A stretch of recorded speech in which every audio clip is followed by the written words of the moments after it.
everyone. My name is Jeremy Slezak, and I am the head of the Economic and Commercial section of the U.S. Embassy in La Paz, Bolivia. And we're going to do something different today for MChem. We're going to be having a webinar, of which there have been many. We're going to do this one in English. So hopefully people can understand me. Our expert speaker, Justin Seibert, who's with us today, he will be speaking in English as well. And we will start with the presentation by Justin, and after that, we will open up the floor for questions. Probably the easiest way to do it will be by using the chat that's available through Zoom, and we'll be monitoring those questions and responding to as many of them as we can. I hope that that this works for everyone, and so I will go ahead and introduce Justin Seibert, our speaker. Bienvenidos. Buenas tardes. Dos cervezas, por favor. ¿Dónde está la biblioteca? Lo siento. And as Jeremy said, I apologize to you because the rest of this presentation will now be in English in a funny accent. Because I've now used 30% of my Spanish on you today. But let's get started. I am very, very excited to speak with you, and I really appreciate the opportunity for Gisela and everybody at AmCham for making this happen, as well as from Jeremy on here, whether that's on LinkedIn or reaching out. Would love to stay in touch with everybody. We've been in business as a digital marketing agency since 2006. That's a very, very long time for our industry. And we're one of Google's top 200 partners in the world. And we've gotten there by working with clients on every populated continent, selling to over 150 countries around the world. And just some very quick background information about us so that you can see, because sometimes we're asked this information. You can see some of the results that we have for clients, information about us that we don't lock into any long-term contracts, but some of the results that we're able to produce. But this presentation is not about me. It is not about my company. It is about you. So as Jeremy mentioned, we're going to take a lot of questions, and please ask, because if you have questions about anything, it means that somebody else has those same questions as well. So what we'd like to ask is that you will answer those at the end. And Jeremy's happy to play translator role for anything. So please share those, because again, if you have that question, somebody else does as well. And I'm trying to pack about 2 hours worth of material into about 35 minutes. So I'm going over very high level, but we can dive into the weeds and get as deep as anybody would like on anything here. This is your presentation. And part of the reason that I'm so excited is that I was in La Paz about 5 years ago, and there were some pretty significant challenges at that time to some digital marketing types of tactics that you might have. And as awful as this pandemic is, and I hope that all of you are safe, that your families are safe, it is creating some new opportunities. And I'm hopeful that this will lead to some new things that you'll be able to do, and perhaps that even from a regulatory perspective may open up as well. So with that, I'd like to start very high level, and then we're going to come back down into tactics. And the most important thing with any marketing effort, and certainly with anything with digital marketing, is by defining your goals. And the first place to start for me is understanding that the real world is what your goals should be about. Sometimes I speak with might say, I'd like to get 1,000 likes on my Facebook page. I don't know about Bolivia, but so you start by defining your key performance indicators, your KPIs. These are your high-level goals. For example, how many leads you would like to drive, how many people to come into your business, how many people to fill out a form to request more information. Then you look at what are maybe some of those metrics that are along the way to achieving those. And those can be things like Facebook likes. They can be things like how many visits to my page or rankings within Google. You can track all of those things as well to measure your progress. And the big part about this, the reason I fell in love with digital marketing when I started in it in 2001, is that everything is measurable. So we don't have to guess whether something's working or not working. We're going to know whether it works, and we're going to be able to test and try out different things. Now, once you understand your goals, then you can start building out your strategy. And these are some of the questions that you want to make sure that you're answering before we get into any of the tactics, any of the advertising, or any of the marketing things that you want to do. So you need to understand your audience, and where does your audience live, and how do they communicate? What geography are you targeting? Who is your competition? Then we can start getting into what tactics. And the big thing, if you don't listen to anything else I say today, it's really about testing. So these are not things that you want to try out, put them out there, and just leave them go. You want to make sure you're always trying new things, because there's so much information you can test to see how you can get better results. So I'm confident that all of you know all of this information already, but it's really helpful to start by writing it down, and especially if you're working with someone else, to share this information with them so that they can build a good strategic plan, or that you can build one for yourself. Now, analytics. This is your stop, do not pass, go moment. If you do not have analytics, usually Google Analytics is the most popular platform out there for your website. You need to go get it now. It doesn't cost you anything. And once you get it, it's going to open up to a great deal of information so that you can see how people are using your site and how close you are to achieving your goals. And like we said before, you're going to know whether everything works or not.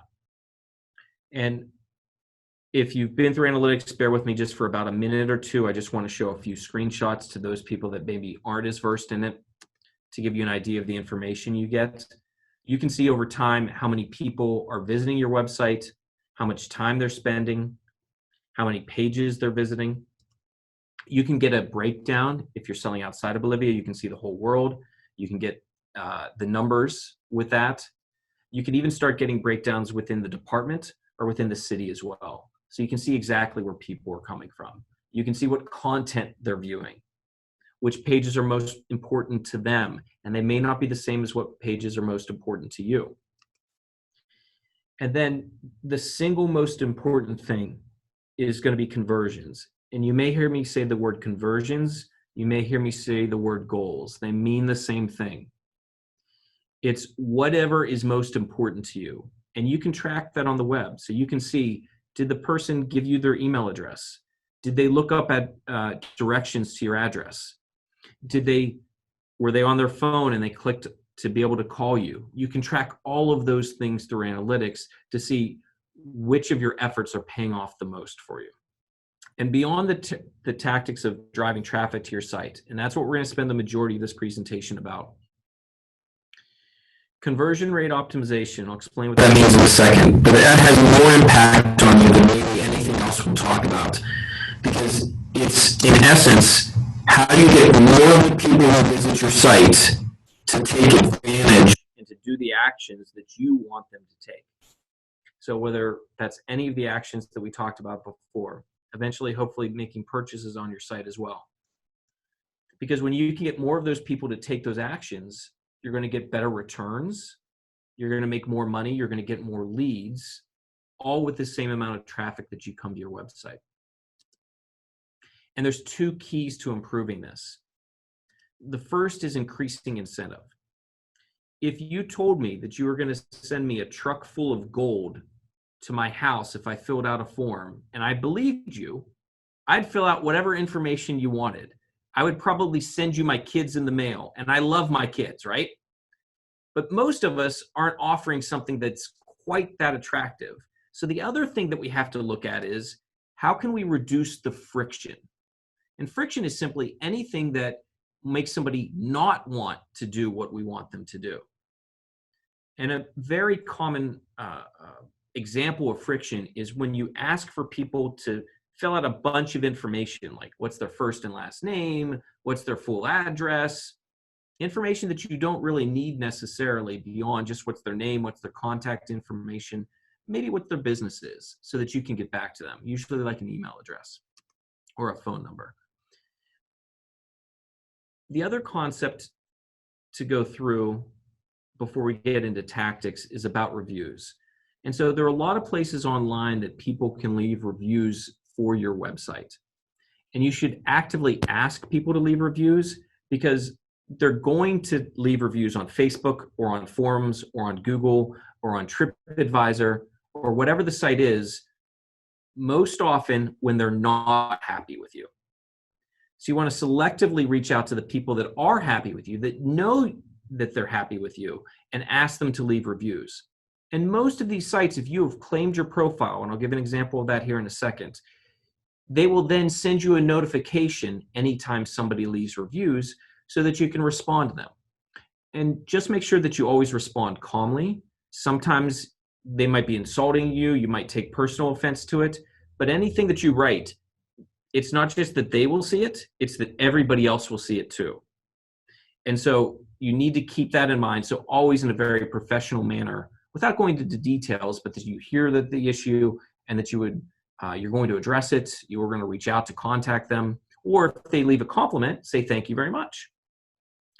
And the reason this is so important and what kind of impact it can have on your business, I like to tell the story of a friend of mine who moved to a new city several years ago, and he needed to get a new washing machine. And so he asked around and said, where should I go? And they said, oh, go down to Joe's. And so he decided he was going to go to Joe's to buy that washing machine. But he was working late that night. And so he was heading out the door and he said, you know what? I better just make sure they're still open.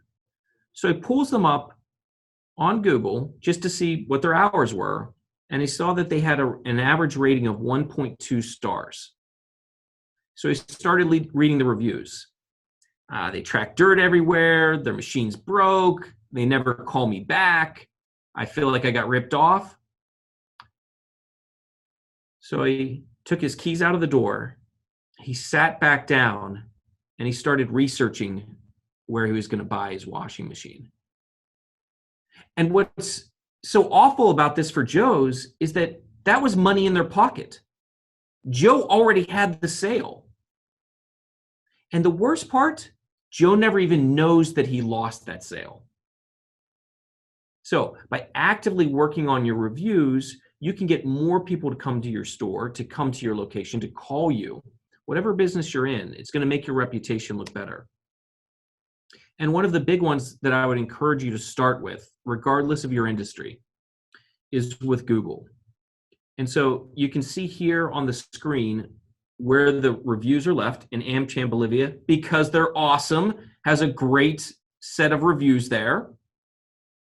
But addition to that, if you see where that arrow is pointing, it's asking, is this your place of business? So I'd encourage all of you right now or right after this webinar is over, look up your own business on Google and see, do you have something like that? If so, it means that you can claim your business, you can start getting notification of reviews, you can start encouraging reviews, you can put up pictures of your business, you can say what your contact information is, you can share photos.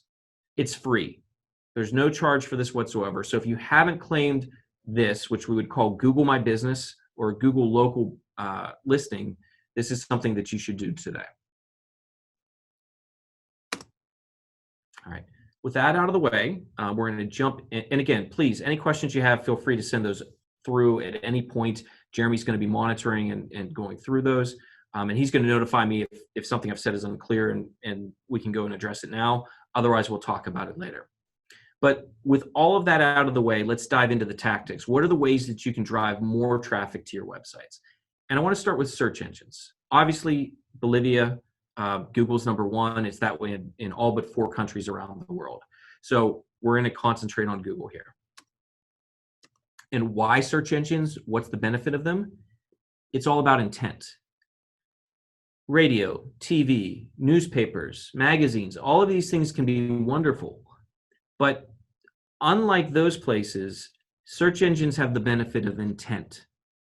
People are actively looking for what you're selling, and you're able to reach them. You're able to show off your products or services at that exact moment they're most interested. So you know you're reaching the right people. And there's two types of listings. The ones that you see the most often are in the blue at the bottom. Search engine optimization, natural listings, organic listings. Those are the things that Google thinks are the best results. And then up top that you see fewer of in Bolivia, but is pay-per-click advertising, pago por click. And we'll talk about what both of these means, but these are two separate ways to leverage Google. Now, with SEO, what are the benefits of it? We already talked about you're reaching the people that are most interested. It can send lots of traffic to your website from the right sources, and you don't have to pay for any of those clicks. The big one that took me a while to learn how valuable this was it's really a sense of legitimacy. Because if you're showing high on searches, not just for your name, but for the things that you sell, people automatically associate you being a real company, a large company when that happens. And when you're not showing up, but your competition is, they're getting that sense of legitimacy. If you're able to optimize your website, it can last for a very long time, and you're going to be able to measure its impact. Now, when we talk about what matters most, for me, it's my family matters most. Even though I just said I would send my kids to someplace to get a truck full of gold, I really do care about them. But what matters most to Google is the user experience. And so we're going to talk about what their formula looks like. And it's all keyword based, meaning Google's going to show the particular website and the particular page of that website it thinks has the best information for whatever you searched for. And it has a giant algorithm or formula with hundreds of variables that they change more than once per day. But most of these variables fall into two categories. And the first category, I like to think of as authority. That's information that you have control over that happens on your website. Are there a lot of errors on it? Does it load quickly? Does it have great content talking about those keywords, whatever the person searched for? Does it look good on mobile? All those things that you have control over. But Google also wants to check your credibility. So they're looking for things that happen off of your website, the way that your site is talked about. Is it talked about in the local news? Are there links from other websites pointing back to your site? Is there social media talking about your website? All of those things can help your credibility. So when you do all of those things well, that's how you can get your site to show up on important keywords within Google.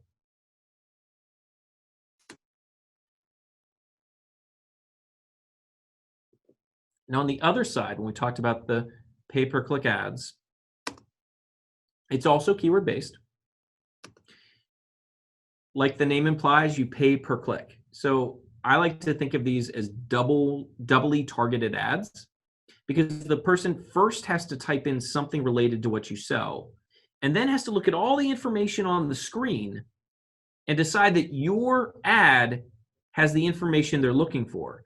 So that time when they click on your ad, that's the first time you pay anything. If they don't click on your ad, you're getting free exposure. You get to choose targeting, like what time of day, what day of week, and then you can measure your results in real time. You could literally have ads up this afternoon. It's very, very quick. And I don't want to sound like a broken record saying the same thing over and over again, but you're going to know what works. You get tons and tons of data to see whether this is profitable for you, because you shouldn't be spending money on it if it's not. And it gives you the most opportunity to continue to test and to find out the results of those tests very, very quickly. Social media you're very familiar with. We're going to concentrate really just on three properties right now. We'll talk about Facebook and Instagram to a lesser extent, and LinkedIn. Facebook obviously having huge amounts of adoption in Bolivia. LinkedIn is important because of the business-to-business impact of it. And I know that that's going to be more important to many of you than business-to-consumer, judging by the attendee list. I'm going to concentrate primarily on social media advertising. There's a lot of information out there about social media marketing and how you can do that. And I think that you're probably more well-versed in that already in general. So when we think about advertising, it's how do you choose the platforms? You start by, where do your demographics live? Where are they associated? I'm sorry, bear with me. Oh, okay, these are just questions that are coming in, thank you. You're gonna start with the demographics. So if your people are on Facebook, if your demographic is on Instagram, if they're on Twitter, if they're on LinkedIn, those might be good places for you to go. But if they're not, don't worry about it. And understand social media is hard. People want to get into it because you can set up accounts for free and it has a lot of power. You can reach a lot of people. But I always recommend you start with one social media platform and then you can expand out from there once you get more comfortable. If you try to jump into a bunch all at once, it can be very, very overwhelming. You're going to match your ads goals to the real world goals. Again, we talked about this. It's not just about how many shares or how many likes you get, how many page follows. It's, does this move the business needle for me? Just like with pay-per-click, you'll pay per engagement, somebody sharing, somebody clicking on a link, somebody liking. And you can actually tie in offline data that we'll talk about as well. So you can reach people based on what their demographics are. And then we'll talk about Facebook, Instagram, and LinkedIn for how you can target with them specifically. Now, the benefits of this is you're reaching a captive audience. People spend massive amounts of time. I know not you good people. I know that you're busy working the entire time and you're not during the day just twiddling around on Facebook, but some people, believe it or not, do that. And you're able to target based on their interests, their demographics, how are they interacting with you on social media. And you can boost your follower count, but also understand the reach is really important because regardless of the social media platform, it's not as easy as it was several years ago for people to receive your updates just because they're following you. Facebook, LinkedIn, the other platforms are giving preference based on a variety of factors. And so if you want more of the people that are already following you or more of the people that aren't yet following you to see your messaging, you're going to need to boost those posts as well. So advertising can help you get further reach. Now with Facebook and Instagram specifically, you can target over 1,000 different variables. Facebook has recently pulled back on some of those for privacy concerns, but based on what their income is, based on their age, based on their demographics, based on what they like, based on what actions they take through the web, Facebook builds up a big profile on everybody who has an account with them, and you're able to leverage that to reach people. Very, very creepy, but also very, very powerful for a marketer. And I say Facebook and Instagram at the same time because signing up for a Facebook advertising account allows you to advertise on either or both of them at the same time. So you can see some of the ways here that you can connect with people. Just again, tons and tons of different ways. And all of this, like everything we're talking about today, can all be geo-targeted. So in most cases, you can get down to a zip code level, to a city level, or to a department level, or to a country level as well.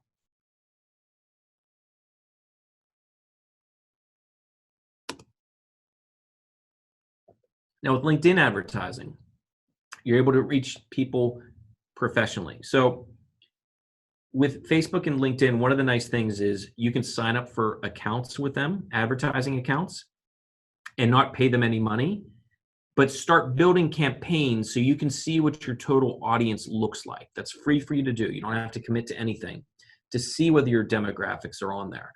And if you are in a B2B situation where your particular industry is using LinkedIn, this can be a really great way to go. What I'll encourage everybody with LinkedIn, one of the most important things is having an offer of content that the person finds valuable.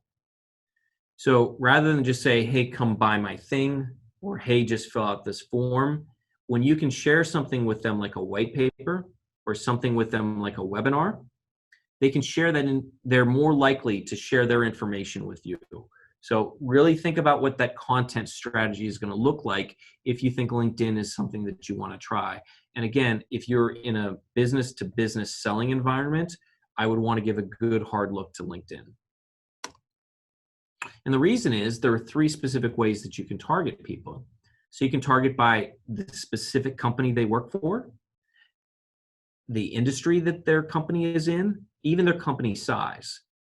Individually, you can target people based on what their title is, what their seniority level is, their job function, and then also what groups they belong to and interact with. So if they're in a professional organization that has a LinkedIn group, that can be a great way to find people that are exactly who you're trying to reach. Display advertising, whether it's on mobile phones or on the web, can be a great way to go. There are a lot of times that you can buy these types of ads through third-party networks, so you don't have to buy them directly from the website itself. And that can be a really cost-effective way to get a huge amount of reach. These are typically very low cost and can get you a lot of exposure for your brand. And just like with Facebook and Instagram, and even more so in a lot of ways, there's many different tactics you can use with display to reach people. So you can choose specific websites. You can choose based on who the person is. You can choose based on, are they even in market? Are they shopping for something right now? It's, again, lots and lots of creepy information that these networks have on you right now. You can upload, if you have a large enough email list or a large enough address list, you can upload that, and then they will match you to a certain percentage of those people to serve ads to them. So tons of information or tons of different ways to target. And then the one that I'm most excited about is retargeting. And there's these days many different variations of this, but that's something that's simply cyber stalking. So this has happened to all of you. You've been looking at a website or talking about a website, you leave that website, and then you start seeing ads for that website. Maybe you start even seeing ads for that shirt that you were looking at, or for a pair of pants that would go well with that shirt. So retargeting or remarketing, they mean the same thing. This is a way that you can reach those people based on their past interactions. And even though it gets misused and it can be annoying if done effectively, it's incredibly powerful and can have a lot of really high return on investment for you. So it's one of the most cost-effective forms of marketing. The only thing to keep in mind with retargeting, I guess there's two things. The first is you have to have enough traffic to your website for it to be effective.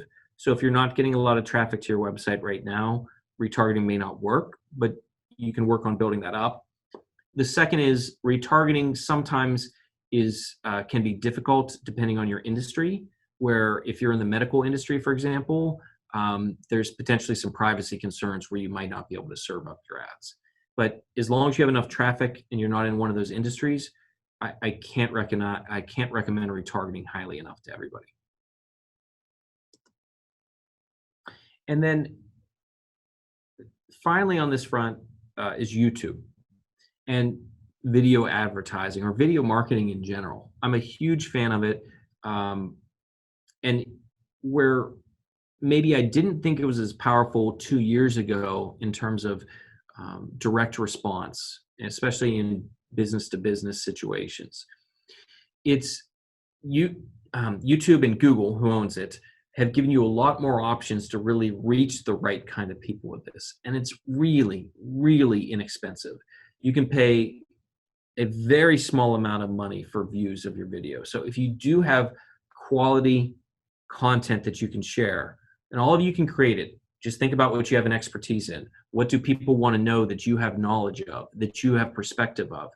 If you're able to do video and shoot that, this can be incredibly effective for you at a very, very low cost. So I'm very high on YouTube. Now, that's it for tactics. I want to just talk through a framework here to think about what position your business is in right now and how you might want to think about what you want to do. We're going to walk through 5 different scenarios, and after that I'll pause and we'll be able to start taking questions. So we've put together a guide, and I apologize, this is not in Spanish yet, but if you go to this link, and I'll be sending out this presentation so that you can have it. You don't need to write it down, but you can see the full infographic that we created, and you can see the information laid out in an easy to understand way, but I'm going to break it up right now to walk through with everybody. So the first position to think about is when you're in survival mode. And in other words, you have a liquidity crisis right now. You're really concerned about your cash. When you're in those positions, you want to think about pausing your advertising.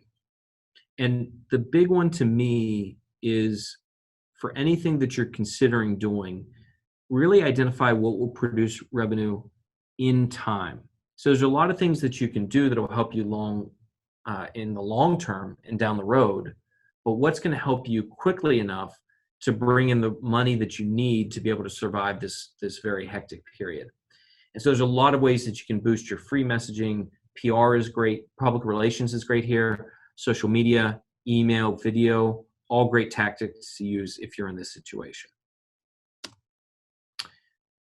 I'm also a huge fan of apps. So if you do have an app, this is a great way to get information out to people, because you can do push notifications. The second situation that you might be in would be if you're in a downturn, or otherwise your revenue is declining at the moment. And if that's the case, you really want to judge all of your marketing and advertising efforts very closely and pause everything except what is producing the absolute highest ROI. And from a digital marketing perspective, that should be easy for you to find out if you have analytics and everything set up so that you can see what's working. This is the time, if you're in this situation right now, to really develop your content, writing things, whether it's for a blog or for your website, doing things for social media, creating videos. This is the time to create that. If you're not as busy as you would like to be and you have that extra time, that's going to help you a little bit now, but more a couple months from now and beyond, so that you can really position yourself to come out well from this. And this is also the time that if you are selling products, getting those products up on Mercado Libre, or eventually on your own website as well, that's a great way to advertise those as well. Now, if you're flat right now, great. A lot of companies would be very jealous of that. Congratulations. So start looking at what challenges do you have, as well as what opportunities do you have for the future. And look at what new opportunities those are, and I would push those. So I would market them, I would advertise them. I'd also be open to acquisitions. Maybe there's some businesses that aren't doing quite as well and that are looking for a lifeline. Maybe you can bring them on and bring some of their talent on, bring some of their customers on as well. So big fan in these situations to think about long-term growth. Fourth situation you might find yourself in is you're actually doing a little bit better. You have some additional revenue coming in. And this is the time you might want to try new ads. This is the time that you might say, normally I have a certain dollar amount, a certain amount that I'm trying to reach, that I want a cost per lead or a cost per sale to come under that amount. And you can use that amount to maybe loosen it up a little bit so that you can gain more market share. And finally, if you're in a situation where maybe you're in the medical industry, maybe you're in a cleaning industry, something like that where your business is really booming, there's a few different actions that you want to consider. And those are really, what can you do to expand and take advantage of this time, because you don't know how long it's going to last. Definitely promote any kind of charity that you're doing, any kind of goodwill that you're creating, and really push your job openings. People are going to be looking for jobs. It's a great time to get more talent into your organization, and it's just a good message for people to see that you're really growing. You want them to learn all of this information.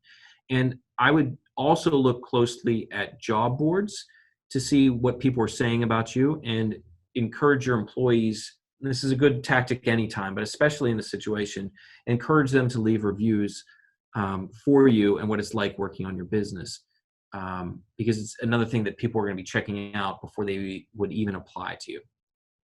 So with that, we'll close out the information.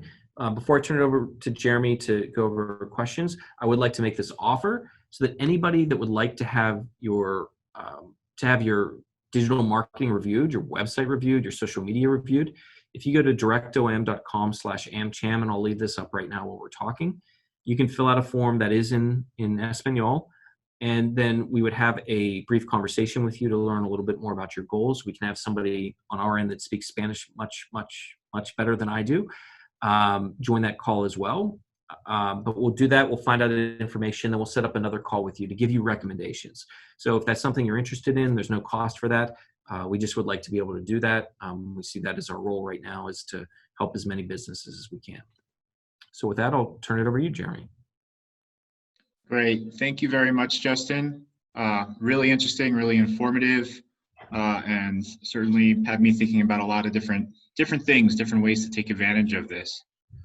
Right now, I had a question myself. We also had a question from Leonardo, which we'll start with. If there are other questions, as we noted, you could ask the question in Spanish or in English, and we'll do our best to translate it in both directions if needed. I know one question that will always come up as well is about the presentation itself. Will this presentation be made available, Justin? Yes, absolutely. So I will share that with Gisela and allow them to send that out to everybody. Great. So the question that's come in from Leonardo is if you would recommend using the Zapier tool in order to use various marketing apps at an early stage of an e-commerce venture in Bolivia. Yeah, awesome question. We're huge fans of Zapier. So for those of you that are not aware, Zapier is what I would call a connector tool. So it can get an app or a platform to talk to another one. So for example, let's say that you're collecting information through your website through a form, and then you want that to go out to MailChimp or another platform that you're using for email, and maybe you also want it to set up something in your calendar. And just like Leonardo said, there's some really great, interesting apps and tools that are being created in Bolivia right now that may not have all of those connections natively in some of those bigger tools. Zapier is an awesome way to do that, and it can be a huge time saver, because the last thing you want to do is have to do all that work manually when there's not a reason to do it. So yes, thank you. Great suggestion. We're a huge fan. Great. Thank you. A question from Stephanie is about what are your thoughts on affiliate marketing, and do you know of affiliate marketing platforms for Latin America? Yeah, thank you, Stephanie. So affiliate marketing, for those that aren't aware, is where you're, instead of paying for traffic to your website, you're going to pay just for a purchase, typically. Sometimes it can be for a lead as well, but to make this conversation simple, we'll talk about a purchase. And then you're either paying a percentage of that purchase or you're paying a flat amount for that purchase. And that's something that you and the other partner have agreed upon already. And so there's a lot of different platforms out there. The biggest one globally, at least in the Western Hemisphere, is Commission Junction. There's several that in the Eastern Hemisphere as well that are very, very large. I would say that I'm a fan of affiliate marketing if the deal is right. And I just would recommend that you talk with an expert. And so if you have an interest in that, there's a company that we've worked with and that we've recommended several of our clients talk with. I know that they do campaigns all around the world, including in Latin America. And I don't personally have that information, but if you'd like to follow up with me afterwards, I'd be happy to make an introduction. And if I would just say, again, the person I'm thinking of in particular is, I've seen the results they've done. They're amazing. And I consider them absolutely an expert in that arena.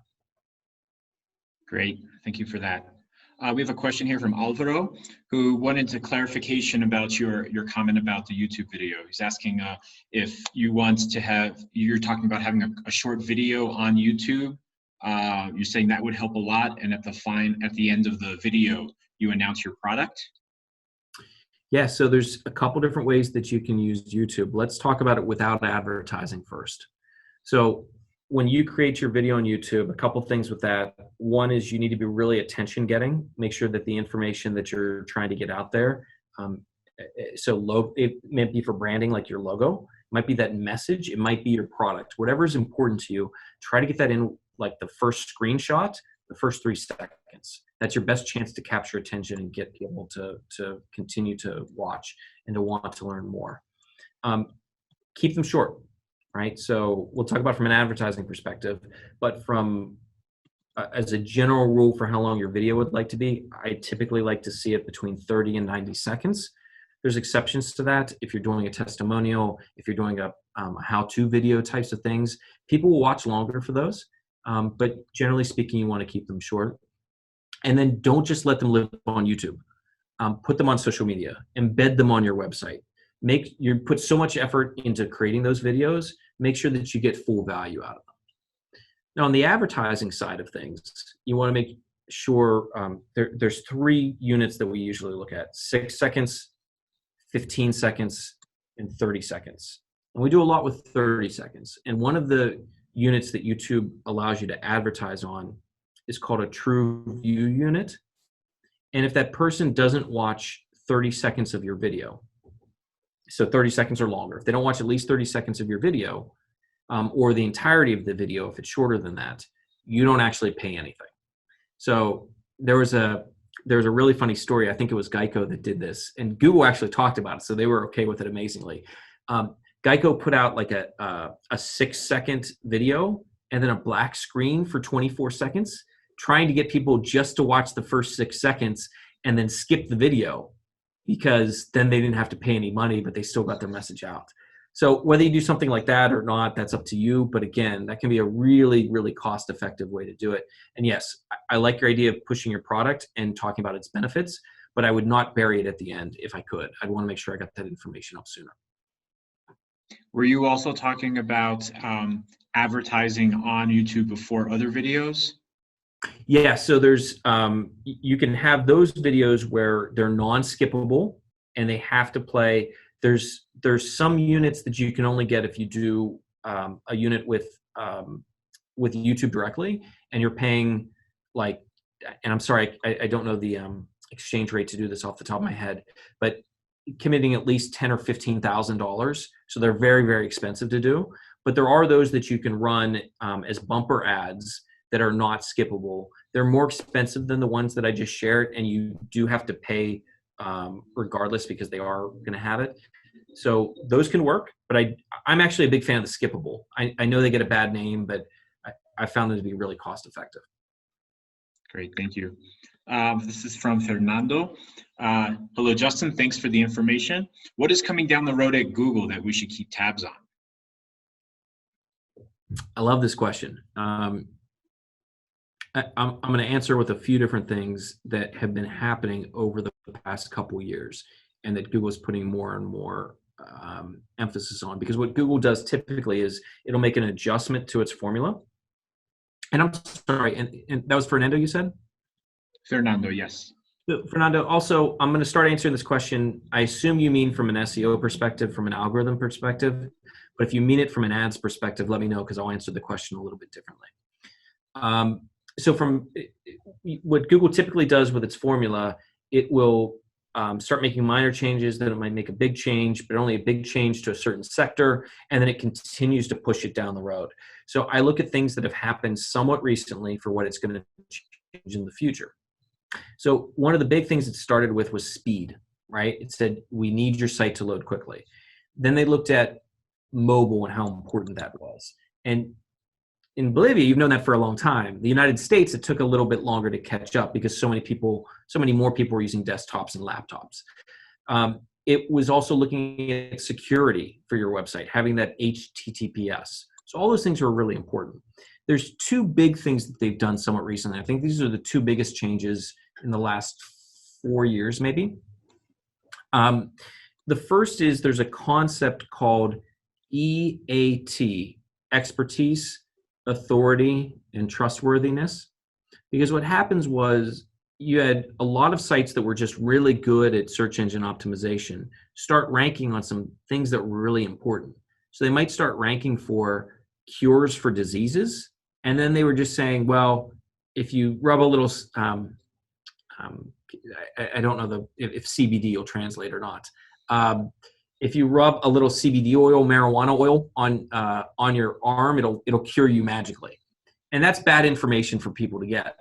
So Google wanted to make sure that the sites have a lot more expertise that is recognized in the real world, that they have more authority, that they're written by people that actually that know what they're talking about, and the trust has been built up. And so they started originally just in financial, in medical, in higher education, in e-commerce, in some of those industries. But that's becoming more and more important. So anything that you can do to build that up. And one big way is if you write blogs, if you produce articles on other websites, the more that you can prove yourself as an expert, the more that you can share your credentials on your website, the more that you can make it easy for people to find your contact information. That's really going to help you from that perspective.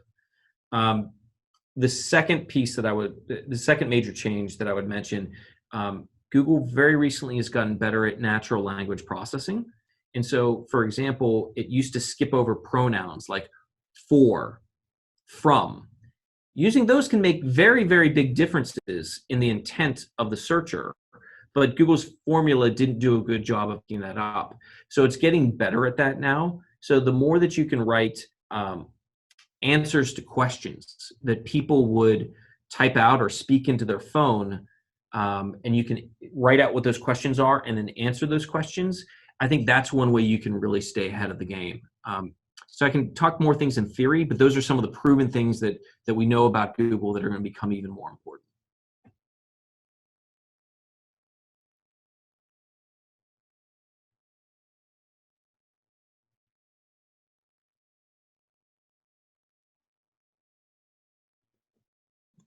Sorry about that. Next question is moving back to Facebook. This is from Oscar, and he's noting that in Bolivia in particular, Facebook is one of the most popular platforms that are used, as well as Instagram. And so he's asking if, in what ways can you segment your sales channels through Facebook, talking about by age, by types of clients. How do you get to them, and how do you publicize your product in that way?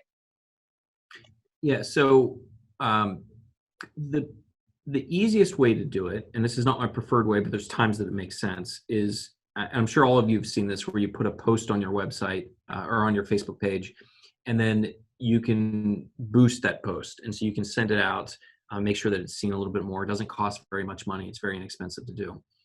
But you can actually create ads then that you will separate out. It doesn't have to be anybody that's connected to you already or connections of theirs. And you can choose all of those segments.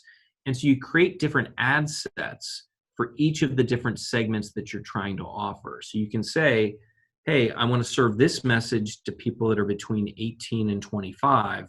But if they're between 26 and 50, I want to have a very different message. Maybe I want to send them to a different page on our website. Maybe I want to show them a different product or a different service. You can do the same thing by any of the demographic information that we talked about. Household income, by gender.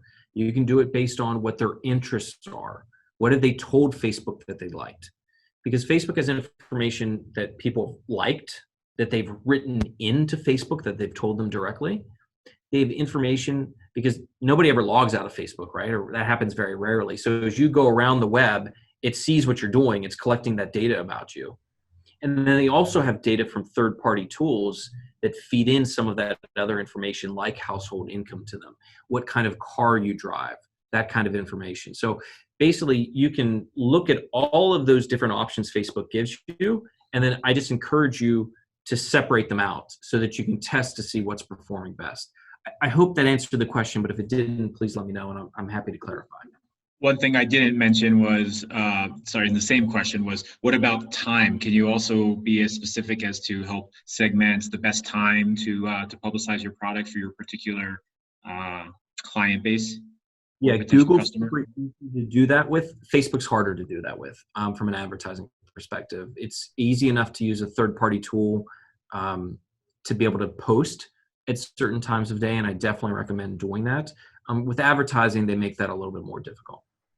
Okay. This is from Alvaro. What is your opinion of HubSpot?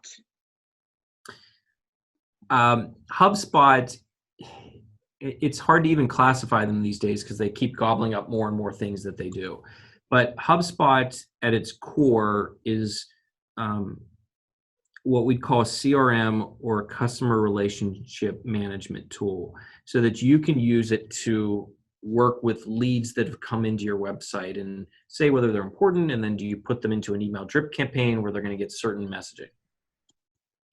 They've since taken on other things so that you can build a lot of your back end of your website off of that. You create the landing pages, you create the content, you then automatically have things trigger to go out. HubSpot, I'm so jealous of them. They're some of the greatest marketers I've ever seen. They really do an awesome job. I worry about HubSpot, people that get really, they get really excited about it from the perspective of sometimes because they're such good marketers, people think it's magic. And if you sign up for HubSpot, you're just going to start getting more business than you know what to do with. And that obviously isn't going to happen. So if you are using HubSpot and you're creating content, great content, and you're using all the features that it gives, I'm a huge fan of HubSpot. I love it. There's other good ones out there that we use as well, but HubSpot certainly is one of them. We really go with whatever our clients like to use. So I like it. I'm a fan, but just understand that you have a lot of hard work to do and it's only a tool. Great, thank you. There's a question here about education from Leticia. What about marketing for education organizations and/or training actions? Now that everyone's at home, it seems to me that competition is getting harder and you have all your kids on TikTok. Yes, it's funny. There were a couple stocks, a couple businesses I wish I owned before all this happened. TikTok and Zoom are two of the big ones that are top of my list. Yeah, so I think if I understood the first part of the question is how do you use it for education, higher education training? What can you do? And we're huge fans of it. We do a lot of business. Like a lot of our clients come from the higher education space. So I hope I'm going down the right path with answering your question here. But we've had a lot of success. Google is number one for us. And we do a lot with social media as well. It's great to tell the story. It's great to differentiate the school or the course and the brand. It's great for promoting events. It's great for once we can go back to on-campus events and things like that. It can be really amazing for open houses.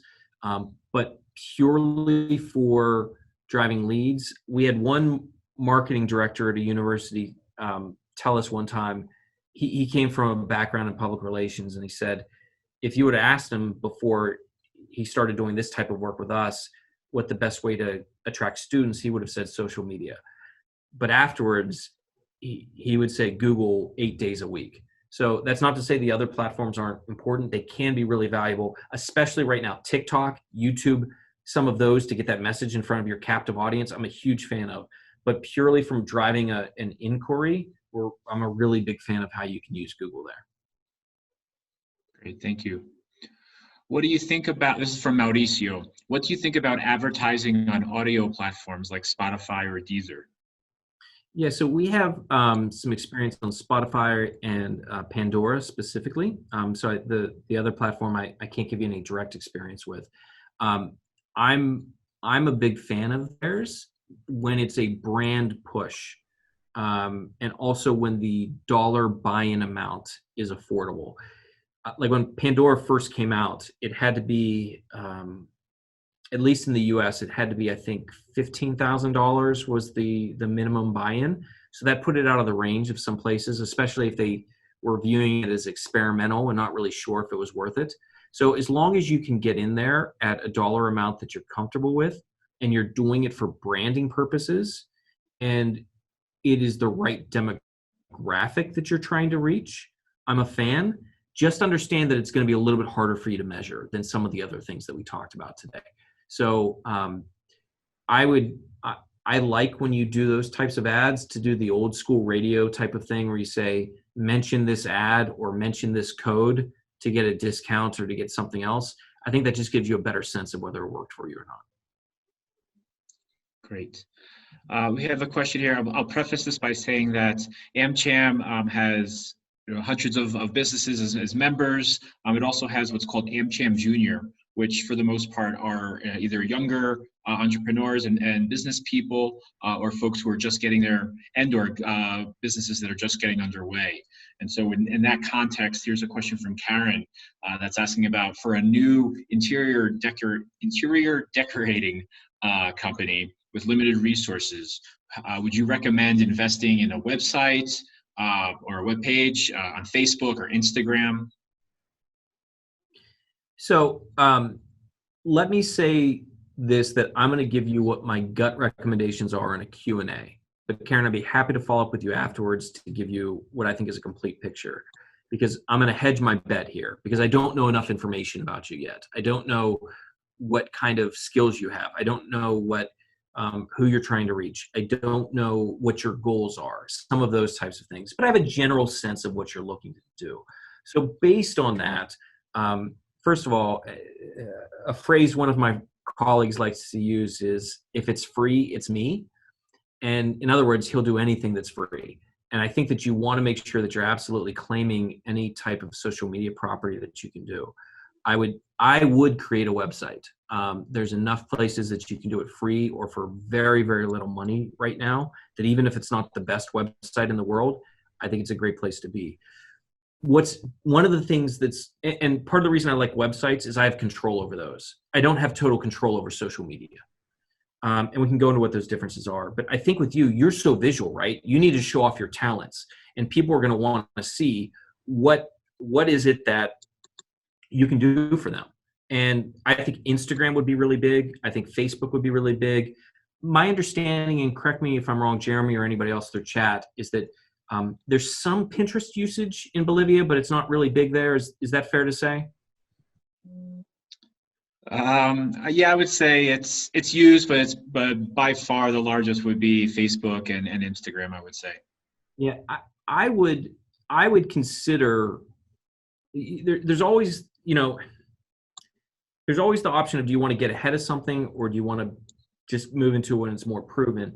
I might consider just duplicating your efforts in Pinterest that you definitely should do in Facebook and Instagram. And the reason is, that's the type of thing where people will pin your pictures of stuff that you've done to their boards for ideas of things to do in the future. And we've seen that have a really good e-commerce interaction in the United States. So again, it might be too early for you to jump on in Pinterest in Bolivia, but definitely any of those sites that you can, that are visual and you can show off what you're doing, I think are going to be very powerful for you. Great. And I'm sorry, one more, Jeremy, on that. I really love YouTube. If you would do a series of tips, and I say YouTube, but I mean video. I would put this on Facebook. I would put it on everywhere you can. When you can give people little tips, I know there's the fear sometimes that you're going to lose business because people are going to try to do stuff on their own. But those people that wouldn't work with you aren't going to work with you anyway. You're building up trust. You're building up credibility when you start doing that. And you can build up a following. So if you could do little quick tips about how to match colors, how to choose the right kind of paintings for a room, whatever your specialty is, I think, and you were dedicated to it and did it on a regular basis, I think that could be really powerful too. Great, thank you.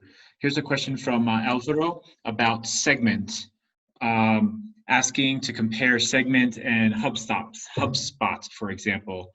Could it be a better tool to get the data of your performance even better than Facebook Analytics when Pixel is being used? Yes, so I'm a big fan of whatever you can do with Pixels. Basically, are little snippets of code that allow platforms to get information. I think you do want to get that information from HubSpot. I would encourage you and everybody else to make sure that you're using Google Analytics as well, because still the most powerful piece of information that you're going to get, or the powerful set of information you'll get, will be from Google Analytics. The one benefit of your CRM, like a HubSpot, is that you're going to get, they can tie some of that information back to the individual record. And with Google Analytics, it'll never be tied back to an individual. It'll only be tied back to non-personally identifiable information. Okay. The next question, I might have to get a little bit of clarification here. What is your opinion about the integration of the web with ERP? Is it necessary? Do you know what ERP is? Yeah, so the ERP system is usually I forget what the acronym stands for, but it's a business process that runs the rest of your business. So it'll run inventory, or run your accounting, all of those types of things on the back end. Okay, enterprise resource planning. Here it is. Thank Okay. you. Yes. So it's they're wonderful tools. They're often a nightmare to integrate with your website. And there's some that they'll work with. Some they might have their own system for a website, but that might limit you on other things that you can do. I think that for the future, and again, my understanding where Bolivia is today with what you can do for e-commerce, that might be worth, it might be more of a hassle to integrate it with your website right now than it would be worth, but for longer term, it probably would be a really good idea. And if you want to follow up offline, I'm happy to learn more about your situation to understand what the cost benefit is, but that's what my gut is, that it might not be worth the effort that you have to put into it. Okay, thank you. This is from Milenka about website content. Sometimes the company wants products on every section, photos, information, technical details. Could that hinder your SEO? Generally speaking, and again, I'm happy to go into more detail and offline, or if you want to follow up with any questions here. But generally speaking, more content is better for SEO. So when you have a page that has more wording that is specific to what you're talking about, not just random stuff. When you have more wording on there that's valuable, when you have more pictures, when you have video, technical specifications, all those things can be good. One thing, because I think you did say technical details, if you're selling a product that other companies are selling the same product, just make sure that you're not just using the information that the supplier put out. You want to write it unique to yourself, because when you're just copying and pasting, Google sees that as the same across all the web. And when you can make it unique for yourself, that's when it's going to stand out and you're going to get more value from an SEO standpoint. Great. Let's see. I think that would be the last question that I see here. As Justin mentioned, he is very generously offering himself and his team and his company to respond to other individual inquiries, to do some type of assessment. As you can see here, he has the website up on the screen right now, Direct OM for direct online marketing, directtom.com/amcham. And so that's something that we would certainly encourage interested companies in utilizing. And I'll take the time now then to thank Justin very much for your time, for your expertise, for your ability to speak slowly, so hopefully it was easier to understand, and to answer these many questions across the board about online marketing and about having an online presence. So thank you very much for that, Justin. Thank you, Jeremy. Thank you, Gisela. Thank you to the U.S. Embassy and to AmCham and to everybody for attending. I really appreciate all of your time, and if there's any way I can help you, please let me know. And we'll just say be generous with giving and accepting help. Excellent. Okay, Jeremy, Justin, I would like to thank you, Justin, for the support and for giving us important information to AmCham Bolivia members. It is a pleasure for us to have him here today virtually and to improve our knowledge with his help. To the U.S. Embassy in Bolivia for its support and the kindness of collaboration and joint work for the good of Bolivian business. Jeremy, thank you very much for your help. And on behalf of AmCham, we also thank you for your support today. Thank you, both of you. Y a todos los participantes también en español. Muchas gracias. Gracias. Thank you, Gisela. Thank you very much, Gisela.